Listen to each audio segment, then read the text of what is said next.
जय बोलो देवादिदेव 1008 श्री भगवान महावीर स्वामी की जय जय जय। अहिंसा परमो धर्म की जय जय जय। परम पूज्य आचार्य गुरुवर श्री विद्यासागर जी महाराज की जय जय जय। बोलिए परम पूज्य 108 मुनिवर श्री प्रमाण सागर जी मुनिराज की जय जय जय। परम पूज्य 108 मुनिवर से रह सागर जी मुनिराज की जय जय जय। नमोस्तु गुरु। एक राजा किसी पहुँचे हुए संत के श्री चरणों में पहुँचा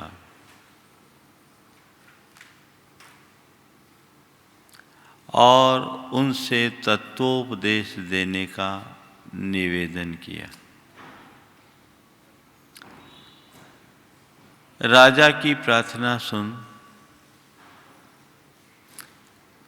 संत ने कहा कि राजन, तत्वोपदेश दूंगा पर यहाँ नहीं, तुम्हारे राजमहल में, और कल की भिक्षा भी मैं तुम्हारे राजमहल में ही ग्रहण करूंगा। राजा फूला न समाया। एक तो तत्वोपदेश का लाभ और इतने महान संत के आतिथ्य का सौभाग्य। निर्धारित समय पर संत राजमहल में पहुँचे। राजा ने उनका अभूतपूर्व सत्कार किया। समय पर भिक्षा ग्रहण करने का निवेदन किया तो संत ने कहा, मैं भिक्षा लूँगा, ज़्यादा कुछ नहीं लेता, कोई एक ही चीज़ लूँगा और वह भी अपने कटोरे भर। मेरे पास कटोरा है, तुम्हें जो देना है दे दो। संत के हाथ में एक छोटा सा कटोरा था। राजा ने खीर बनाई और वो खीर कटोरे में डाला, पर ये क्या, पूरी खीर उस छोटे से कटोरे में उड़ेल दी गई तो भी कटोरा नहीं भर पाया। राजा घबरा गया। इतनी तादाद में इतनी सारी मात्रा खीर की डाल देने के बाद भी कटोरा भरा नहीं। राजा संत के चरणों को पकड़ लिया और कहा, गुरुदेव, ये कटोरा कब भरेगा? राजन, ये कटोरा कभी नहीं भरेगा। प्रभु, आखिर ये कटोरा किस धातु का है जो कभी नहीं भरेगा? राजन, ये कटोरा कभी नहीं भरेगा क्योंकि ये मनुष्य के मन का कटोरा है। धातु का कटोरा भर सकता है, मन का कटोरा हमेशा हमेशा खाली ही रहता है। बहुत बड़ी सच्चाई इस घटना में प्रकट हो रही है। मनुष्य अपने मन के कटोरे में ताजिंदगी बहुत कुछ भरता रहता है, लेकिन कटोरा खाली का खाली रहता है। ये आज तक का अनुभव है, सभी का एक सा अनुभव है। हर कोई कटोरा भरने के लिए प्रयासरत रहता है। रहता क्या, प्रयासरत है, लेकिन कटोरा कभी भर ही नहीं पाया। अपने मन से पूछो, अपने जीवन के शुरुआती दौर में तुम्हारी क्या स्थिति थी, और जैसे जैसे आगे बढ़े वैसे वैसे तुम्हारी मनस्थिति कैसी बनी। रविन्द्रनाथ टैगोर की ये बात बड़ी सार्थक प्रतीत होती है कि जब बच्चा छोटा होता है तो उसे उसका पलना भी बहुत बड़ा दिखता है। जब छोटा होता है, पलने में खेलने वाले बच्चे के लिए उसका पालना भी बहुत बड़ा दिखाई पड़ता है, और जब बड़ा हो जाता है तो पूरा संसार उसे पालने की भांति दिखता है। जीवन की एक बड़ी सच्चाई है कि मनुष्य का जीवन ज्यों ज्यों बढ़ता है उसकी मन की आकांक्षाएं त्यों त्यों बढ़ती जाती है। मनुष्य उन्हें पूर्ण करने का प्रयत्न करता है, लेकिन ज्यों ज्यों पूर्ति के प्रयत्न होते हैं त्यों त्यों हमारी मनोकांक्षाएं बढ़ती ही जाती है ना अनुभव? कभी पूरा नहीं होता। हमने अपने जीवन की शुरुआत की, सोचा कुछ नहीं है, एक अपना छोटा सा मकान हो जाए, एक गाड़ी हो जाए और 1 करोड़ की संपत्ति हो जाए, जीवन पर्याप्त है ना। मेहनत की, वो हो गया। उसके बाद क्या हुआ? अरे मकान तो हुआ, पर थोड़ा ढंग का मकान होना चाहिए और किसी पॉश एरिया में होना चाहिए। गाड़ी तो हुई, कोई और अच्छी लग्जरी गाड़ी होनी चाहिए। और 1 करोड़ में क्या होता है? आजकल तो दुनिया में बहुत लोग घूमते हैं, करोड़ रुपया का तो आज कोई वैल्यू ही नहीं है। थोड़ा और हो जाए, अभी तो अवसर है ना। यही हमारे अंदर का घुड़कतान है। जैसे जैसे हमें प्राप्ति होती है वैसे वैसे प्यास बढ़ती जाती है। प्राप्ति के साथ प्यास बढ़ती है और हम अपने मन की आकांक्षाओं को पूर्ण करने का प्रयत्न करते हैं, वे उतनी ही ज्यादा बढ़ती जाती है। आप लोग नित्य गुरु पूजा में ये पंक्तियां दोहराते हैं, तृष्णा को जितनी तृप्त करे उतनी बढ़ती इच्छा ज्वाला।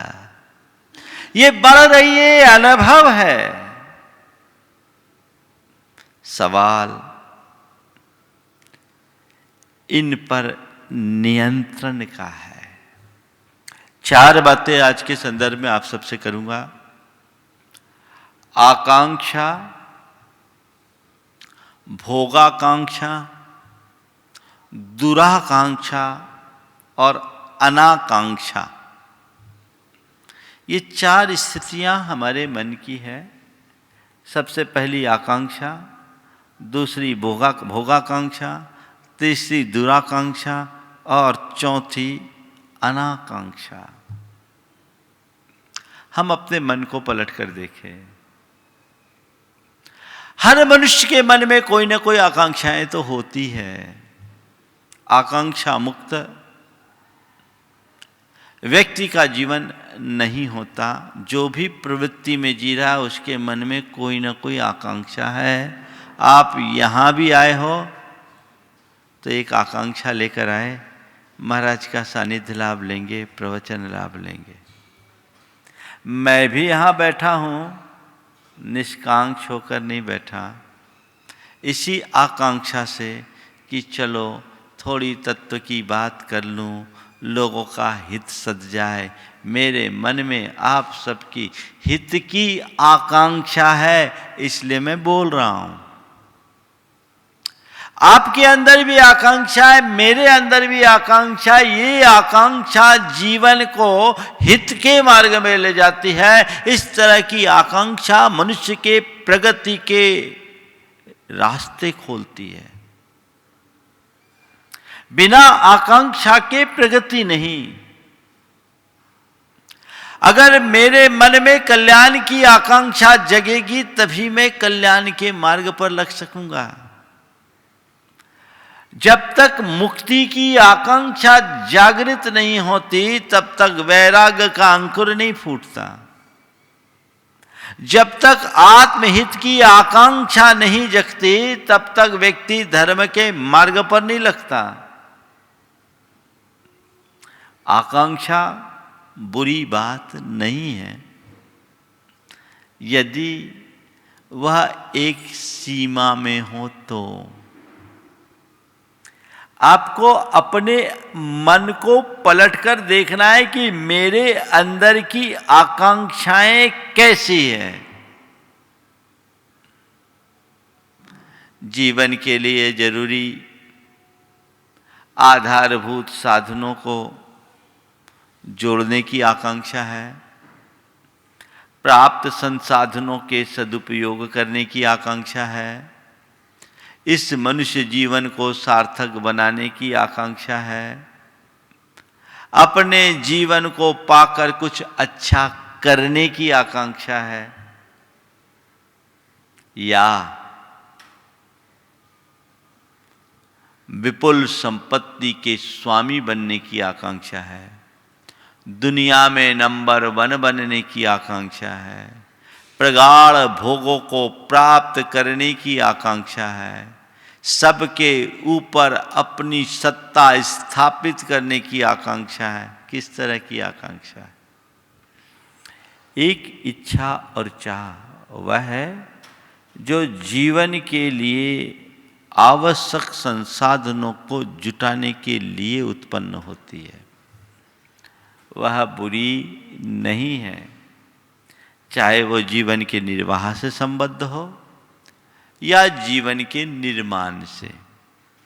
ऐसी आकांक्षाएं हो तुम्हें उतनी आकुलता नहीं होगी, क्योंकि उन आकांक्षाओं की पूर्ति करना ज़्यादा कठिन नहीं है, आराम से किया जा सकता है। लेकिन यदि आकांक्षा ने भोगाकांक्षा का रूप ले लिया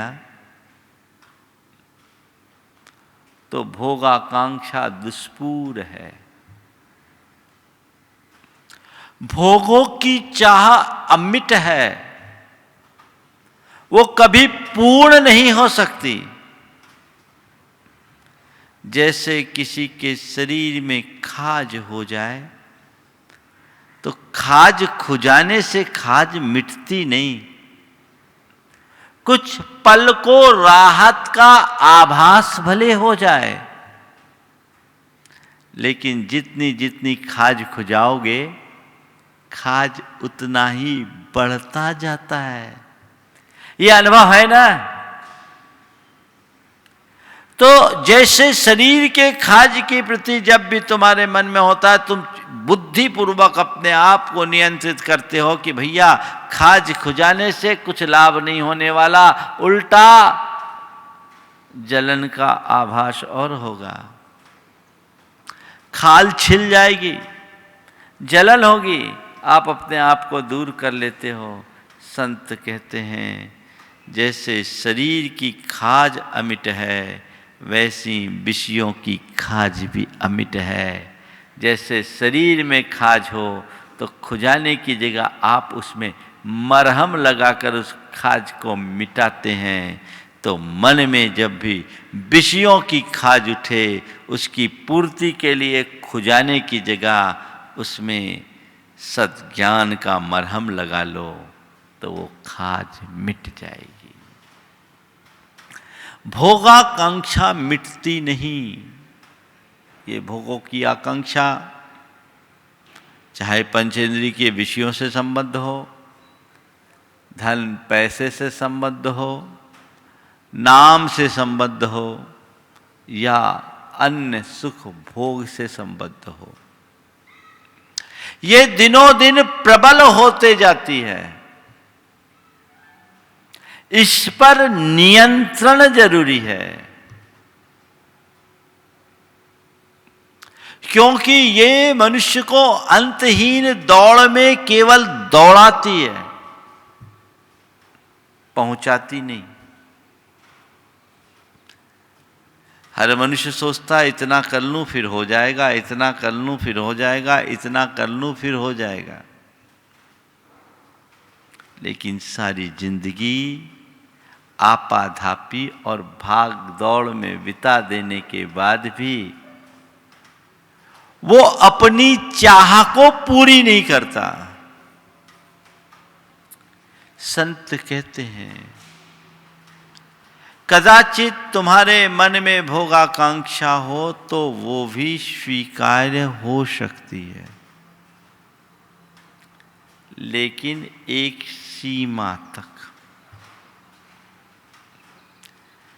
आपका जीवन बिना संसाधनों के नहीं चल सकता, ये बड़ी सच्चाई है। तो उन संसाधनों को जुटाओ, पर कैसे? जैसे खेत के फसल की सुरक्षा के लिए उसके चारों ओर लगाई जाने वाली बाड़ हो। एक सीमा में रहकर जब तक जियोगे सुरक्षित रहोगे, और सीमा का उल्लंघन कर दोगे कुछ भी नहीं पा सकोगे। जीवन के लिए आधारभूत संसाधनों को पाने और जुटाने की आकांक्षा बुरी नहीं है, ये आवश्यकताएं हैं, इनकी पूर्ति करो।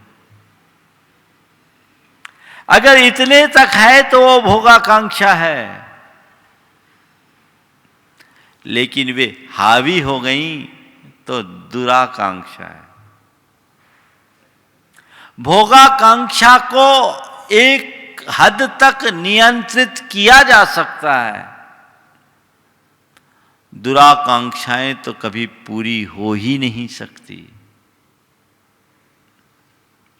कहते हैं बेढ़ा दीनों खेत को,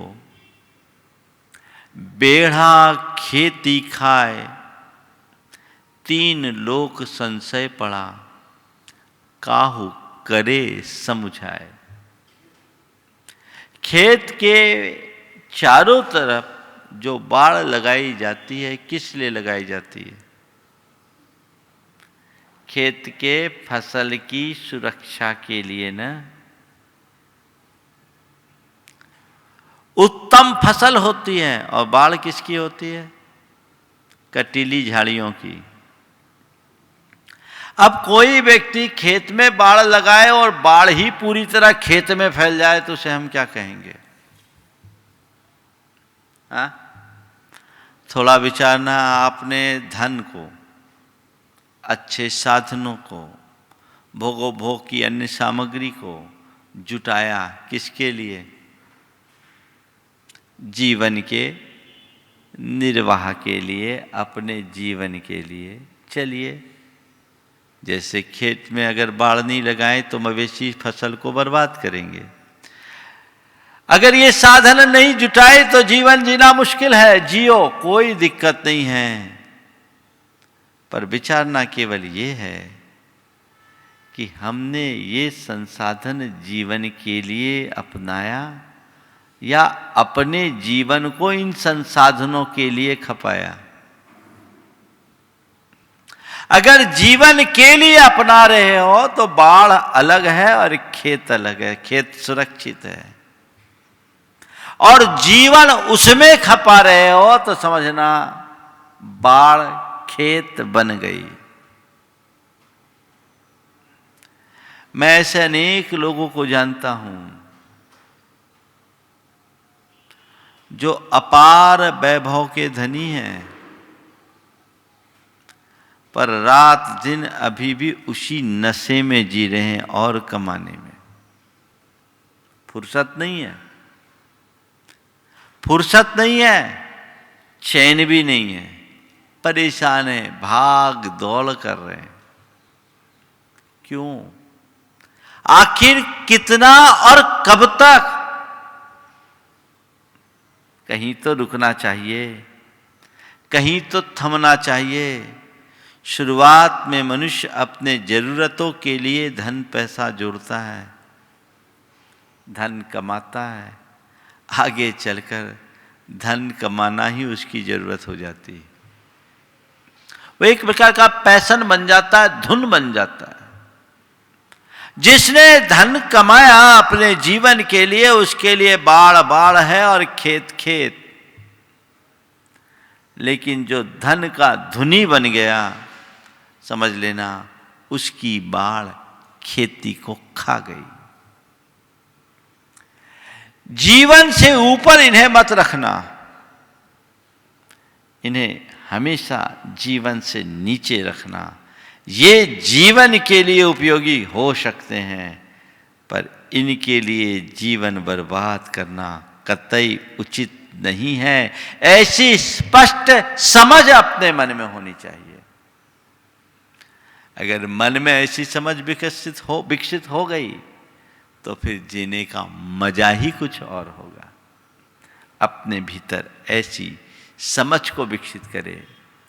मैं एक ऐसे व्यक्ति को जानता हूं जिसका शहर के हर चौराहे पर एक एक मकान, हर चौराहे पे मकान, 20 मकान होंगे, और वो खुद 1-2 कमरों के छोटे से मकान में रहता है। और उस आदमी का काम क्या? महीने की पहली तारीख होना और अपनी साइकिल से लोगों से किराया और ब्याज वसूलना। साइकिल भी बहुत पुरानी, समझ लो हरकुलस का प्रथम संस्करण। दूर से ही पता लग जाए कि महानुभाव आ रहे हैं। कपड़ा लत्ता भी देखो तो वैसी लट्ठे का। पैसा नहीं, वो पैसे का कीड़ा बन गया। मतलब बाढ़ खेत बन गई। आवश्यकता के ऊपर आकांक्षाओं को हावी मत होने दो।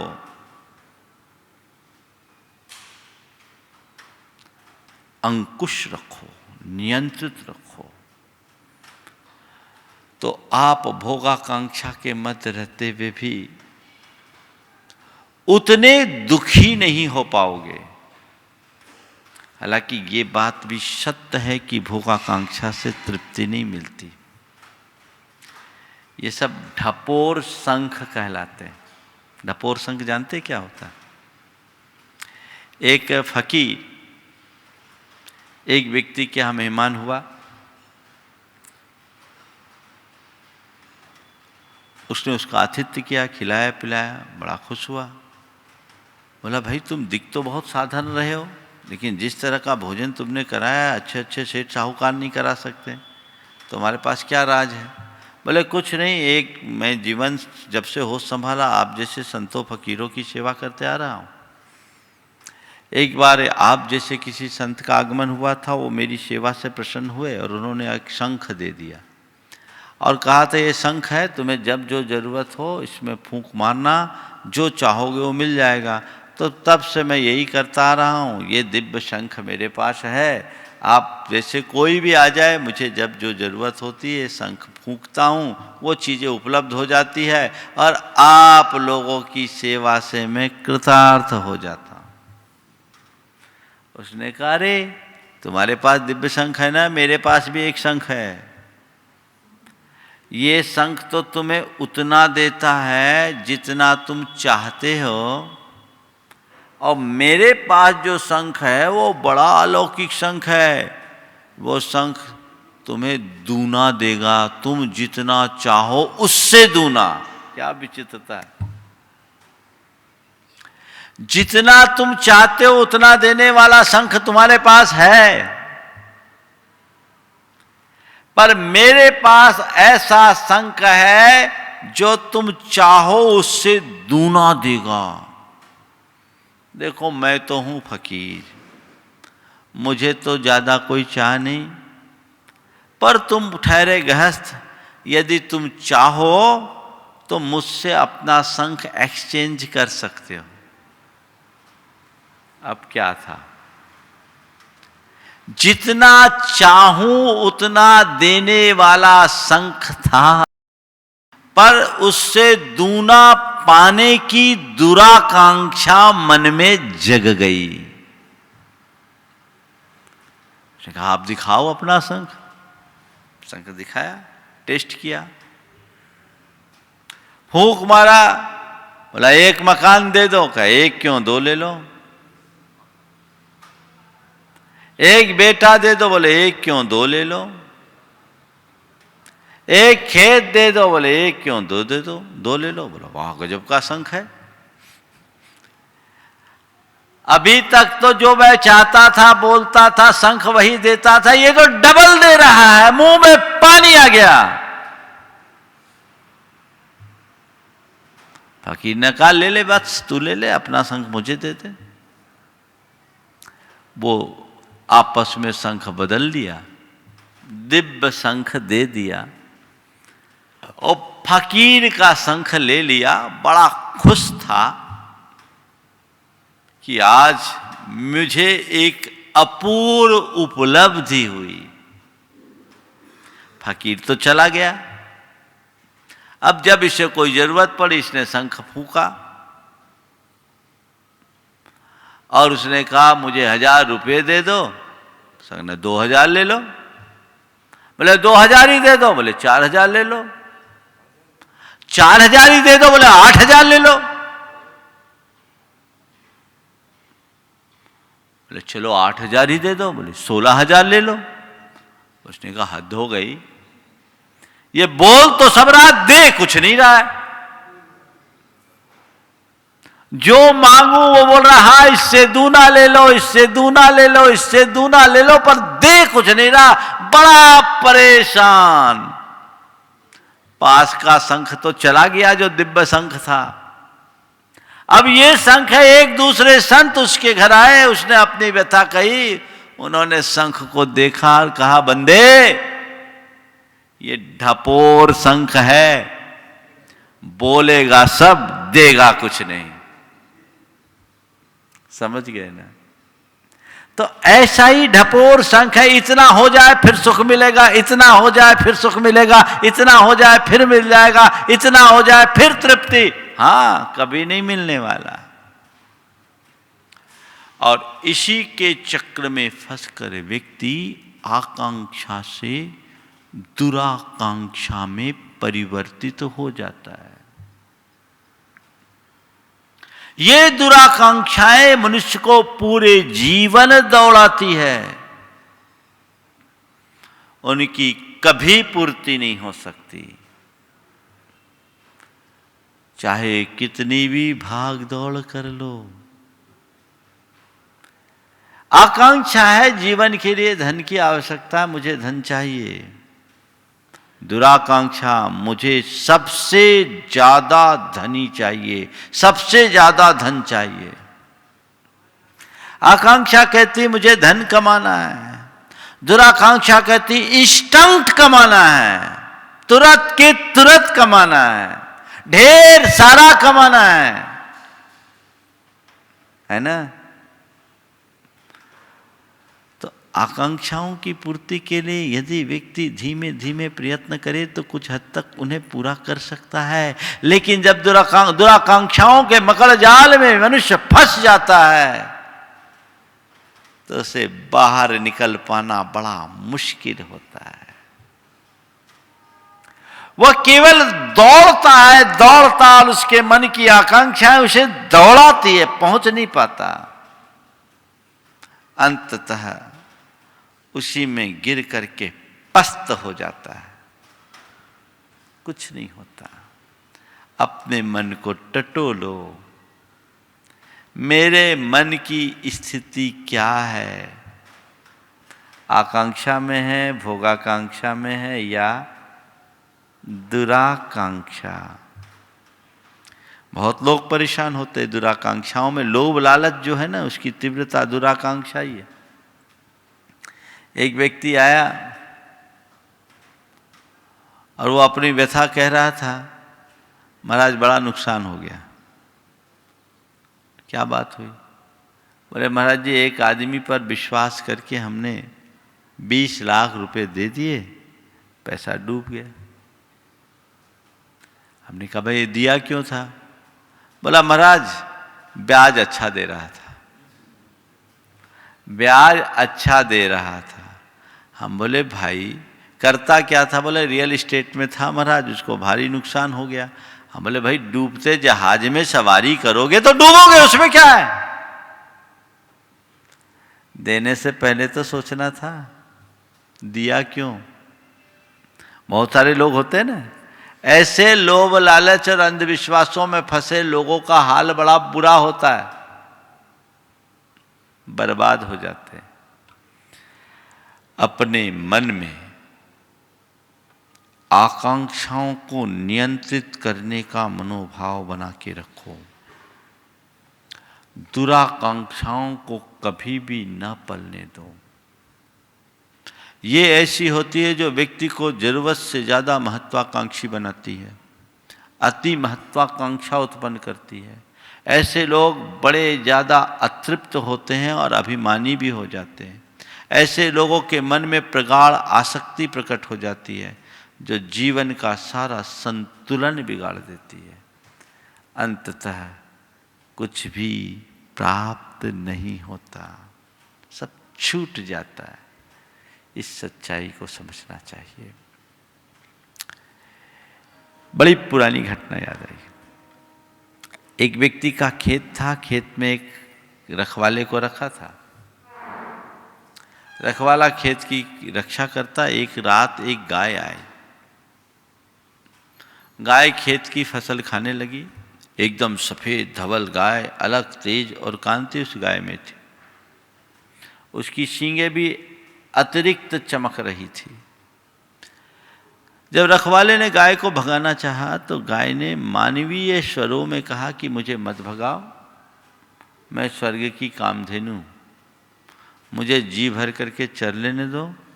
अगर तुम मुझे ऐसा करने दोगे तो मैं तुझे अपने साथ स्वर्ग ले जाऊंगी और वहाँ तुम्हें स्वर्ग के लड्डू खाने का अवसर मिलेगा। स्वर्ग और स्वर्ग के लड्डू की बात सुनते ही इसके मुंह में पानी आ गया। बोला वहाँ तुम ले जाओगी पर मैं जाऊँगा कैसे? बोले कुछ नहीं, जब मैं पूरा भर पेट चर लूँगी तो जोर से रंभाऊँगी, अपनी पूँछ उठाऊँगी और तुम मेरी पूँछ पकड़ लेना। मैं आसमान में उड़ूँगी और तुम्हें स्वर्ग ले जाके वहाँ की लड्डू खिलाऊँगी और वापस यहाँ से पहुँचा के चले जाऊँगी। उसको बहुत अच्छा लगा। अब क्या है, रोज नियत समय पर गाय का आना, खेत चरना, जाते समय रंभाना और रखवाले के द्वारा पूंछ पकड़ना, गाय का स्वर्ग पहुंचकर उसको लड्डू खिलाना, वापस पहुंचा देना। एक रोज खेत का मालिक आकर खेत देखा तो बड़ा चकित रह गया। ये क्या है, पूरी फसल ही खत्म, खेत खाली सी दिख रही है। उसने रखवाले से पूछा क्या करते हो तुम, रात में ध्यान नहीं देते क्या? बोले प्रभु हजूर देखता हूं, लेकिन क्या हुआ? बोले एक किसने नुकसान किया? बोले एक गाय आती। बोले कौन सी गाय? बोले कामधेनु। कहां से आती? स्वर्ग से आती। तो तुमने उसे भगाया क्यों नहीं? बोले नहीं मैं नहीं भगा सका, मैंने भगाना चाहा तो उसने कहा मुझे मत भगाओ, तुम मुझे अगर फसल खाने दोगे तो मैं तुम्हें स्वर्ग की लड्डू खिलाऊंगी। तो वो मुझे रोज़ स्वर्ग ले जाती है, मैं स्वर्ग के लड्डू खा करके आता। बोला अच्छा इसीलिए तो इतना मोटा हो गया है। खेत मेरी, फसल मेरी और लड्डू तू खाएगा? अब ऐसा नहीं होगा। गाय को, कामधेनु को मैं अपने खेत में घुसने नहीं दूंगा। अब क्या हुआ, आपकी बार कामधेनु आई तो उसने कहा मामला गड़बड़ हो गया, अब तुमको कुछ नहीं खाने मिलेगा। बोले क्या हो गया? बोले मालिक ने कह दिया मेरी खेत में कामधेनु आएगी तो लड्डू मैं खाऊंगा। कामधेनु ने कहा कोई बात नहीं है, एक काम करो उसको बोल दो वो भी चलेगा। वो भी चलेगा और वो चलेगा तो बोले तुम भी चलो। बोले नहीं मैं अकेले नहीं चलूंगा, पूरे कुनबे के साथ चलूंगा। बोले पूरे कुनबे को ले चलो। कैसे जाऊं? बोले कुछ नहीं करना, जब मैं चर के रमाऊं तो तुम मेरी पूंछ पकड़ना, ये तुम्हारी टांग पकड़ेंगे, फिर सब एक दूसरे की टांग पकड़ करके, जितने लोग एक दूसरे की टांग पकड़ेंगे मैं सबको ले जाऊं। अब क्या था, पूरे कुनबे को एकत्रित कर लिया। समय पर गाय आई, खेत पे चरना शुरू की, चर कर रंभाई, पूंछ उठाई, रखवाले ने पूंछ पकड़ी, उसके पीछे उसका मालिक, मालिक की पत्नी, उसके बच्चे, पूरा कुनबा एक चेन बन गई, एक दूसरे की टांग पकड़ करके आसमान में उड़ चले। अब रास्ते में दिमाग में एक कीड़ा काटना शुरू किया, स्वर्ग जाएंगे, स्वर्ग तो बहुत बड़ा होता है, वहाँ के लड्डू पता नहीं कैसे होंगे, वहाँ के लड्डू पता नहीं कैसे होंगे, हमारे मुंह में आ पाएंगे कि नहीं, हमारा मुंह तो छोटा है, कहीं लड्डू बड़ा हो तो हमारा क्या होगा, हम खा पाएंगे कि नहीं, स्वर्ग के लड्डू कितने बड़े होंगे, स्वर्ग के लड्डू कितने बड़े होंगे, स्वर्ग के लड्डू कितने बड़े होंगे। दिमाग में ये कीड़ा काटना शुरू कर दिया। कामधेनु अपनी गति से आसमान में उड़ रही थी, स्वर्ग की ओर जा रही थी। अब इससे रहा नहीं गया, आखिरकार पूछ ही लिया, भैया ये बताओ स्वर्ग के लड्डू कितने बड़े होंगे, हमारे मुंह में समाएंगे कि नहीं समाएंगे, स्वर्ग के लड्डू कितने बड़े होते हैं। उस मजदूर ने अपने दोनों हाथ पूंछ से छोड़े, कहे इतने बड़े होते हैं, और धड़ाम से सबके सब गिर गए। कहानी आप सबको रोचक लगी। ये कहानी काल्पनिक कहानी है, लेकिन ये हम सबके दुराकांक्षाओं को प्रकट करने वाली कहानी है। पूरा कुनबा साफ हो गया।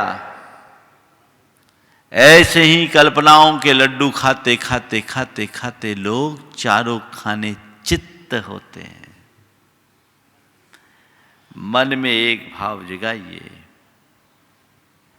कि मैं आकांक्षाओं से मुक्त ना हो पाऊं तो कोई बात नहीं, दुराकांक्षाओं को अपने चित्त में कभी हावी नहीं होने दूंगा।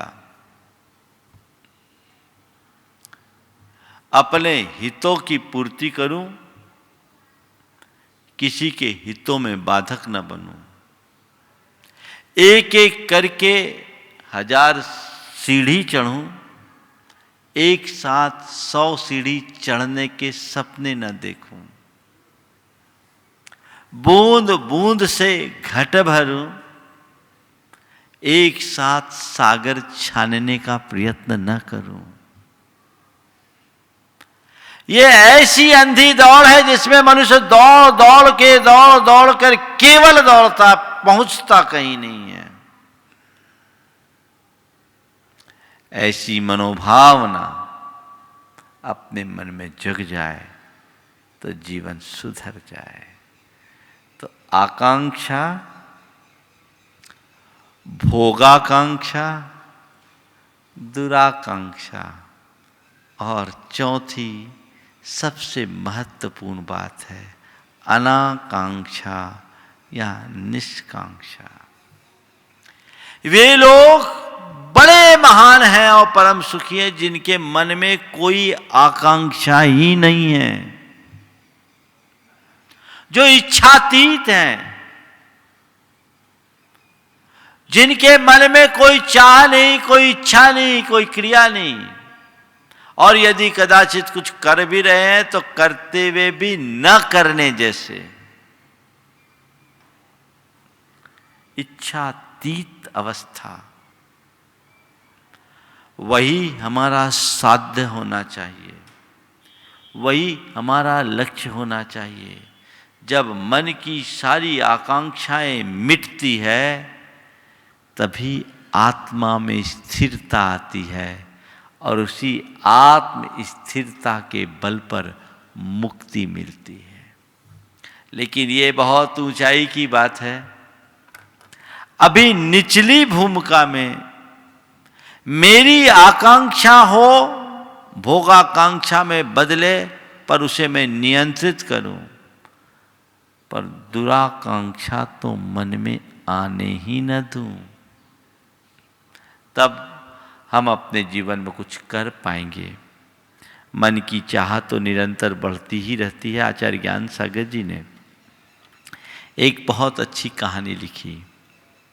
उनकी अनेक कृतियां हैं, सब बड़े बड़े दार्शनिक और साहित्यिक कृतियां हैं, लेकिन उन कृतियों के मध्य एक बड़ी सरलतम कृति है कर्तव्य पथ प्रदर्शन।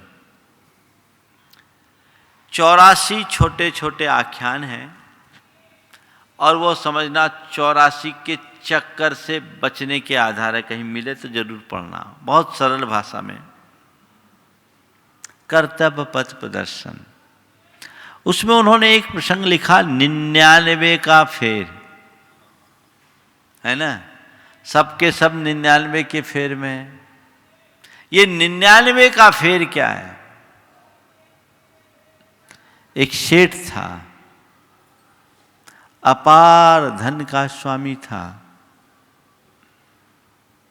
लेकिन उसके बाद भी रात दिन परेशान रहता, रातों में नींद नहीं आती।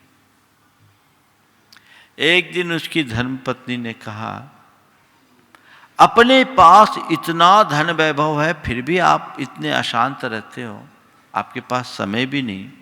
अपने से अच्छा तो ये बाजू वाला सुखिया है। सुबह से उठते ही उसके घर से घंटियों की आवाज सुनाई पड़ती है, पूजा पाठ करता है, शाम को ठीक समय पर घर आ जाता है, अपने बच्चों के साथ खेलता है, किलकारियां गूंजती है, समय पर खाता है। हमसे कितना सुखी है वो। पति ने कहा, बात ठीक कह रही हो, सुखिया बड़ा अभावग्रस्त है, हमें उसको कुछ मदद करना चाहिए। तुम्हारे सवाल का उत्तर तो मैं बाद में दूंगा, पर तुम एक काम करो। एक थैली उसे दिया और कहा, रात अंधेरे में उसके आंगन में डाल देना।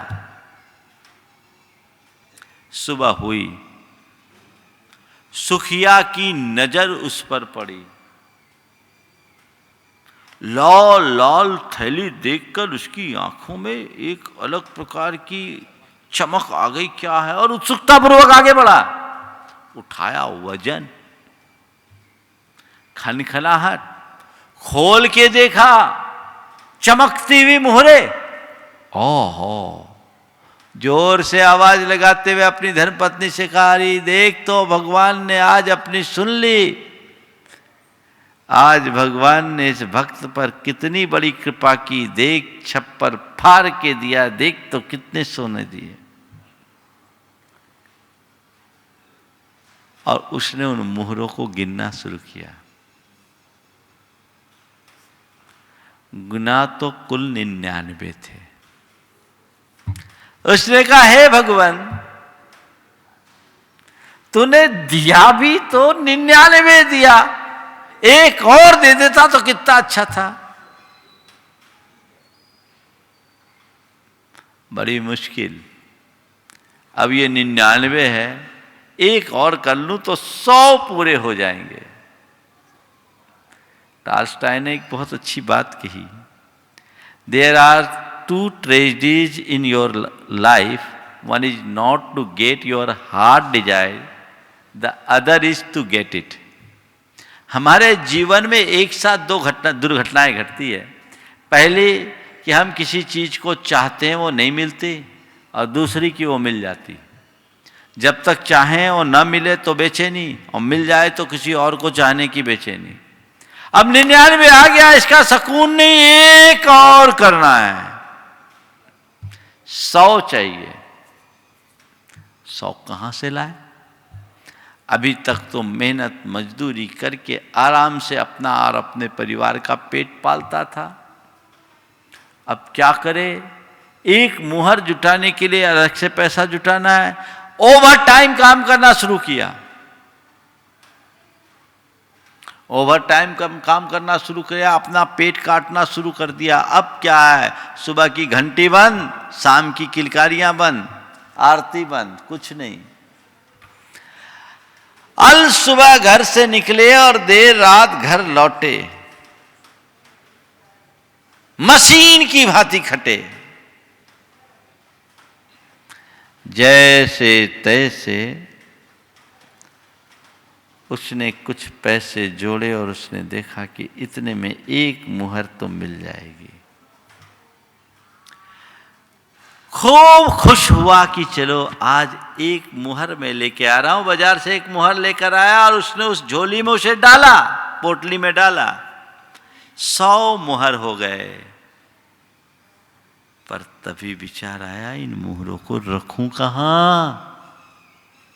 एक अच्छी सी तिजोरी होनी चाहिए। अब तिजोरी कहां से लाए? चलो फिर मजूरी करो। लग गया मजूरी में, रात दिन वही वही वही वही भाग दौड़, आपाधापी। अब क्या हुआ? जैसे तैसे पैसे जोड़े और एक दिन तिजोरी, मजबूत सी तिजोरी खरीद कर ले आया।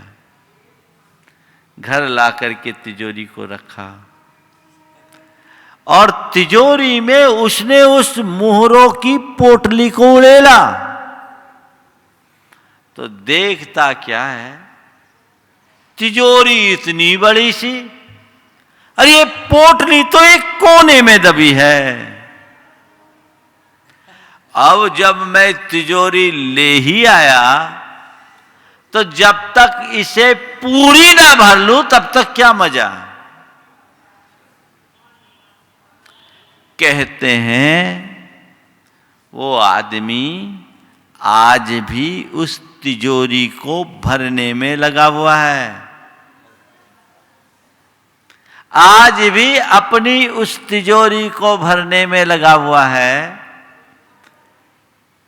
और आजकल उसका नाम सुखिया की जगह दुखिया हो गया है ना? बस यही है 99 का फेर, जो तुम्हें अंतहीन दौड़ में दौड़ाए और तुम्हारा सर्वस्व लील जाए। इससे अपने आप को बचाइए।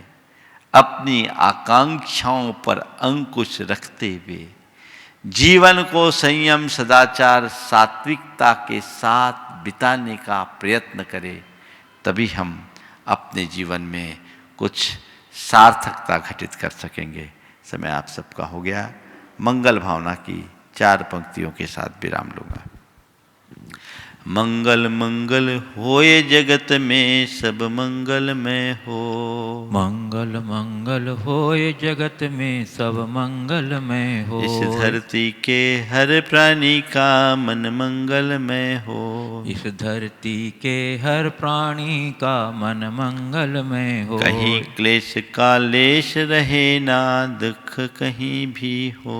कहीं क्लेश का लेश रहे ना दुख कहीं भी हो। मन में चिंता भय न सतावे रोग शोक नहीं हो। मन में चिंता भय न सतावे रोग शोक नहीं हो। नहीं बैर अभिमान हो मन में क्षोभ कभी नहीं हो। नहीं वैर अभिमान हो मन में क्षोभ कभी नहीं हो। मैत्री प्रेम का भाव रहे नित मन मंगलमय हो। मैत्री प्रेम का भाव रहे नित मन मंगलमय हो। मंगल मंगल होए जगत में सब मंगलमय हो। मंगल मंगल होए जगत में सब मंगलमय हो। इस धरती के हर प्राणी का मन मंगलमय हो। इस धरती के हर प्राणी का मन मंगलमय हो। मन का सब संताप मिटे अरु अंतर उज्ज्वल हो। मन का सब संताप मिटे अरु अंतर उज्ज्वल हो। राग देश और मोह मिट जाए आत्म निर्मल हो। राग देश और मोह मिट जाए आत्म आत्म निर्मल हो। प्रभु का मंगल गान करे सब पापों का क्षय हो। प्रभु का मंगल गान करें सब पापों का क्षय हो। इस जग के हर प्राणी का हर दिन मंगलमय हो। इस जग के हर प्राणी का हर दिन मंगलमय हो। मंगल मंगल होए जगत में सब मंगलमय हो। मंगल मंगल होए जगत में सब मंगलमय हो। इस धरती के हर प्राणी का मन मंगलमय हो। इस धरती के हर प्राणी का मन मंगलमय हो। गुरु हो मंगल प्रभु हो मंगल धर्म सुमंगल हो। गुरु हो मंगल प्रभु हो मंगल धर्म सुमंगल हो। मात पिता का जीवन मंगल परिजन मंगल हो। मात पिता का जीवन मंगल परिजन मंगल हो। जन का मंगल गण का मंगल मन का मंगल हो। जन का मंगल गण का मंगल मन का मंगल हो। राजा प्रजा सभी का मंगल धरा धर्ममय हो। राजा प्रजा सभी का मंगल धरा धर्ममय हो। मंगल मंगल होए जगत में सब मंगलमय हो। मंगल मंगल होए जगत में सब मंगलमय हो। इस धरती के हर प्राणी का मन मंगलमय हो। इस धरती के हर प्राणी का मन मंगलमय हो। मंगलमय हो प्रात हमारा रात सुमंगल हो। मंगलमय हो प्रात हमारा रात सुमंगल हो। जीवन के हर पल हर क्षण की बात सुमंगल हो। जीवन के हर पल हर क्षण की बात सुमंगल हो। घर घर में मंगल छा जावे जन जन मंगल हो। घर घर में मंगल छा जावे जन जन मंगल हो। इस धरती का कण कण पावन औ मंगलमय हो। इस धरती का कण कण पावन और मंगलमय हो। मंगल मंगल होए जगत में सब मंगलमय हो। मंगल मंगल होए जगत में सब मंगलमय हो। इस धरती के हर प्राणी का मन मंगलमय हो। इस धरती के हर प्राणी का मन मंगलमय हो। सब जग में मंगल बढ़े। सब जग में मंगल बढ़े। टले अमंगल भाव। टले अमंगल भाव। है प्रमाण की भावना। है प्रमाण की भावना। सब में हो सद्भाव। सब में हो सद्भाव। जय बोलो परम पूज्य आचार्य गुरुवर श्री विद्यासागर जी महाराज।